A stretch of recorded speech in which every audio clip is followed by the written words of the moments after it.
Hey everybody, Panda here to bring you Yu-Gi-Oh! Zexal Season 2, Episode 11 with you, I believe. Is it 11? Yeah, it's 11, because I keep thinking, we're in the actual, day.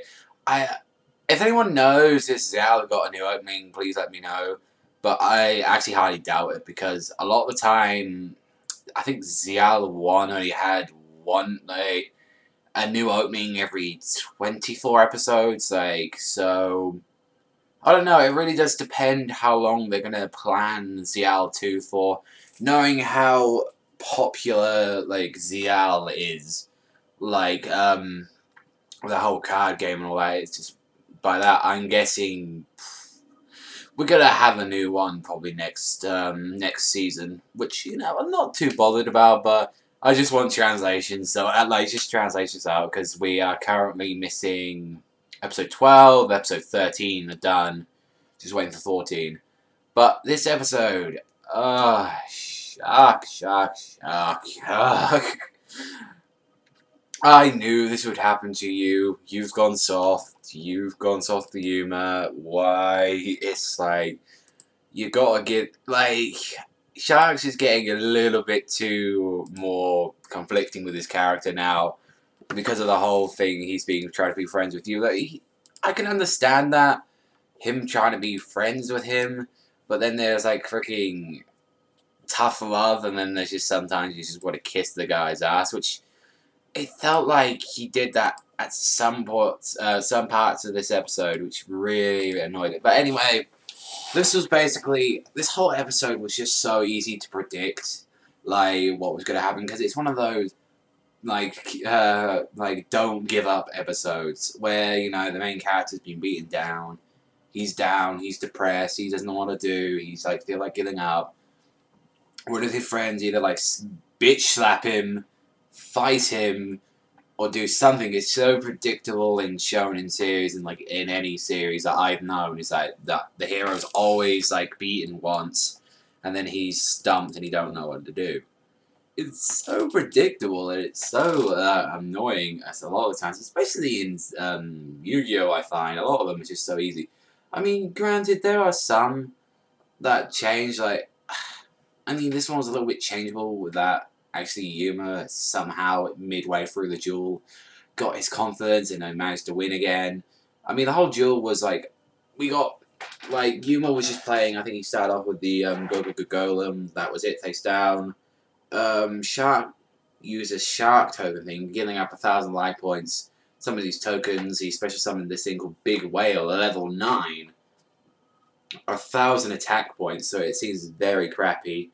And then with that, it is allowed to send all flipped up monsters on the field, all face down monsters on the field are face up. Then it's allowed to special summon a level 3 monster. Then he activated this card, which I think is a really good card, known as Slice Up. You can choose how much you want to do this. He chose his level 9 Big Whale, sliced it up into 3 monsters, and you can allow a special summon 3 of them from the deck. So he or from those levels. So he special summoned 3 of these things called Starfishes, and then he overlaid 2 of them to make Arrow Shark, and he overlaid another 2 to make Black Grey Lancer. And Yuma got owned at that point.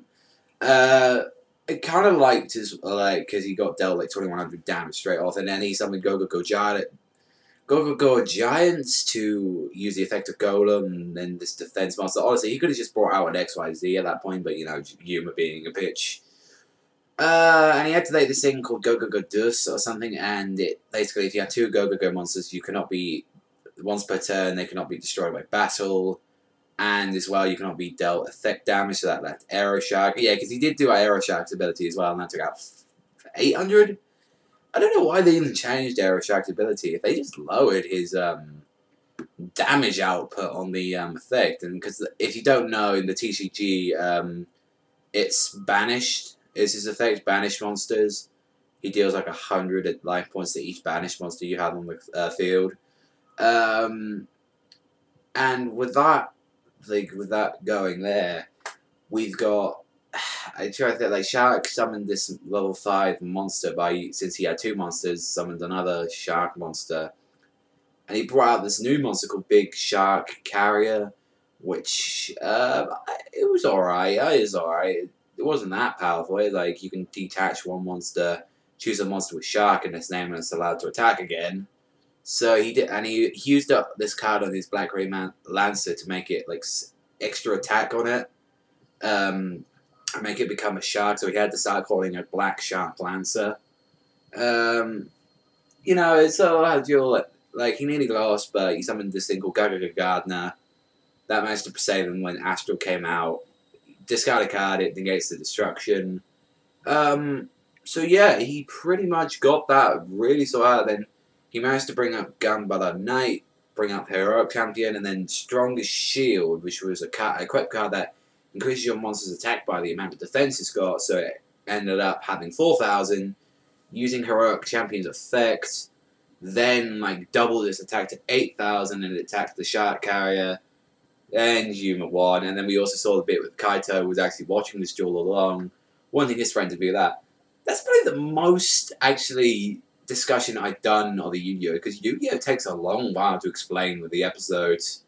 Like, if you're going by card logic, not like all the talking midway through it. But like I said, it was a typical episode, like cheer up episode, so how you mainly could get into the card details. But overall, this episode, yeah, it was like for a catch-up one, it was alright. It was annoying, but alright.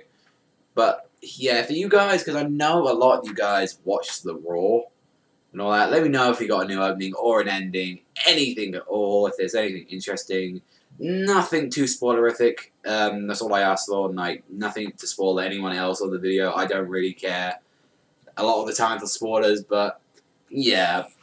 That's all from me, people, so thank you very much for watching. Remember, straight left and sign out, and I'll see you next time.